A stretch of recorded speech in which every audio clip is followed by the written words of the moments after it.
तानसा धरणातून मुंबईसाठी अघई विभागात नवीन जलवाहिनीचे काम सुरू.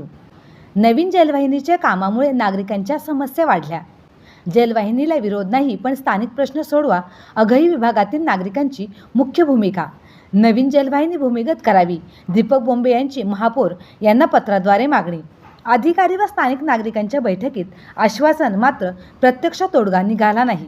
अघई विभागाच्या वतीने दीपक बोंबे, प्रमोद निमसे यांच्यासह स्थानिक नागरिकांचा पाठपुरावा. तानसा जलवाहिनीच्या कामामुळे अघई परिसरातील नागरिक त्रस्त, आंदोलनाचा इशारा. महानगरपालिकेच्या तानसा धरणातून नवीन जलवाहिनी टाकण्याचे काम सध्या अघई ते मोहिली चौकी दरम्यान सुरू आहे. रस्त्यालगत जलवाहिनी टाकण्यात येत असल्याने रस्ता अरुंद झाला असून शेतकरी, नागरिक व विद्यार्थ्यांना वाहतुकीसह अनेक अडचणींचा सामना करावा लागत आहे.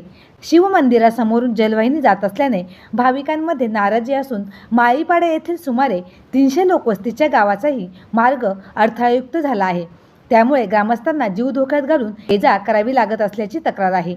अतिवृष्टी झाल्याने टहारपूर गावांसाठी जाणारा रस्ता पाण्याखाली गेल्यानंतर गावांचा संपर्क इथे तुटतो.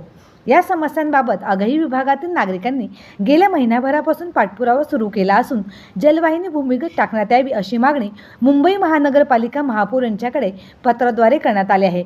या संदर्भात महानगरपालिका व संबंधित कंपनीच्या अधिकाऱ्यांसोबत बैठक होऊनही अद्याप कोणतीही ठोस कार्यवाही झालेली नाही.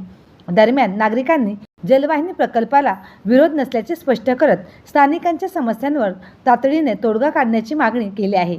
या संदर्भात भाजप दक्षिण मंडळ अध्यक्ष दीपक बोंबे व देवा ग्रुपचे प्रमोद निमसे यांच्या माध्यमातून पाठपुरावा सुरू असून मागण्यांकडे दुर्लक्ष झाल्यास तीव्र आंदोलन छेडण्याचा इशारा अघई विभागातील नागरिकांनी यावेळी दिला.